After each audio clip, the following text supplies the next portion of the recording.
22 जानेवारी याच दिवशी प्रभू श्रीरामांच्या मूर्तीची प्रतिष्ठापना केली जाणार आहे। याची तयारी आता अंतिम टप्प्यात आली आहे। आज रामाच्या मूर्तीचा फोटोही समोर आलाय। रामाची मूर्ती बाल स्वरूपातील असून ती मूर्ती अतिशय तेजस्वी आहे।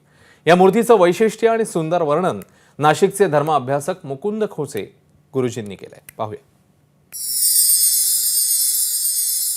राम हे क्षत्रिय आहेत आणि क्षत्रिय आपल्या शस्त्रांचा कधी त्याग करत नाही। किंबहुना कुठलेही हिंदू देवदेवता जे आहेत यांच्यात शस्त्र असतं आणि प्रभू रामचंद्र क्षत्रिय असल्यामुळे त्यांच्यात शस्त्र असणं स्वाभाविकच आहे आणि म्हणून ते त्यांना कोदंडधारी प्रभू रामचंद्र असं म्हटलं पाहिजे आपण।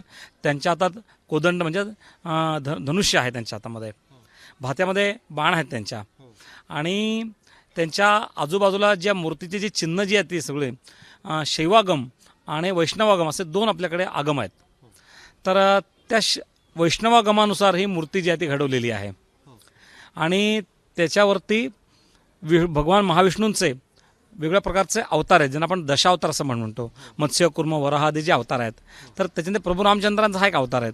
असे बाजूला त्याच्या 10 अवतार आहेत। दशावतारांच्या खाली एका बाजूला हनुमंत आणि एका बाजूला गरुड, कारण विष्णूचं वाहन हे गरुड आहे आणि प्रभू रामचंद्राचा दास्यत्व जे हनुमंतांना स्वीकारलेलं आहे आणि म्हणून जिथे प्रभू रामचंद्र हनुमंत असतातच। सुंदर असे दशावतार ते दिसतात आत्ता। तर त्या दशावतारांच्या वरती देवांच्या यक्षिणी म्हणजे आपण सुरसुंदरी असं म्हणतो, या कुठल्याही हिंदू मंदिरामध्ये या सुरसुंदरी असतात।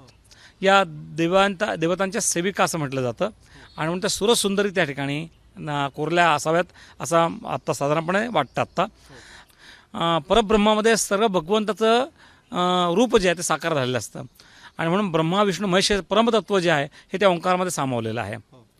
किंबहुना कुठल्या विशिष्ट देवतेचं असं म्हणणं नव्हे, तर सर्व देवतांचं एकरूपत्व जे आहे ते ओंकारामध्ये सामावलेलं आहे आणि म्हणून ओंकार एका बाजूला आहे, दुसऱ्या बाजूला स्वस्तिक चिन्ह त्याच्यावरती रेखाटलेलं आहे आणि स्वस्तिक चिन्ह जे आहे हे दश दिशांचं किंवा हे 4 दिशांचं आणि 4 वेदांचं प्रतीकत्व आहे।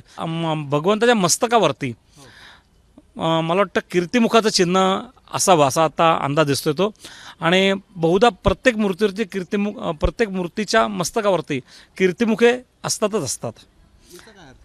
कीर्तिमुखाचा काय अर्थ? कीर्तिमुख हा एक प्रकारचा राक्षस आहे खरं तर, की जो कोणी मनुष्य देवदर्शनाला येईल त्या देवदर्शनाला येणाऱ्या मनुष्याचं पाप जे आहे ते भक्षण करीत राहा। सावधानाने मनुष्य स्वभावामुळे प्रमादामुळे त्याच्यातून पाप घडतात आणि त्या पापामुळे भगवान दर्शन करायला गेलो की तो कीर्तिमुख जे आहे ते भक्तांचं पाप ग्रहण करतो, पाप खात असं म्हटलं जातं आणि म्हणून भगवान प्रभू रामचंद्रांच्या मस्तकावरती कीर्तिमुखाचं चिन्ह लांछन केलेलं आहे असं मला वाटतं।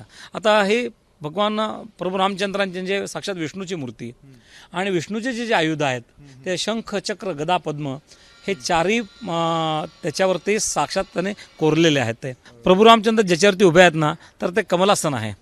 कमलदलामध्ये भगवंत वास करत असतात नेहमी आणि कमल पुष्प जे आहे हे भगवंताला अत्यंत प्रिय आहे आणि म्हणून कमळाचे पण अनेक प्रकार वेगवेगळ्या प्रकारचे आहेत। तर या ठिकाणी कुमुद म्हटलं जातं आणि त्या कमलामध्ये सणामध्ये भगवंत अधिष्ठित आहेत। तर जे दिसतंय ती बाळलेणी प्रभू रामचंद्रांच्या गळ्यामध्ये आत्ता घातलेली आहेत आणि बहुधा त्यांना कौस्तुभमणी असावा किंवा काय अशी मला मनामध्ये आशा आहे की तो अशा स्वरूपाचं अलंकार भगवंताच्या गळ्यामध्ये आत्ता असावे। एबीपी माझा, उघडा डोळे बघा नीट।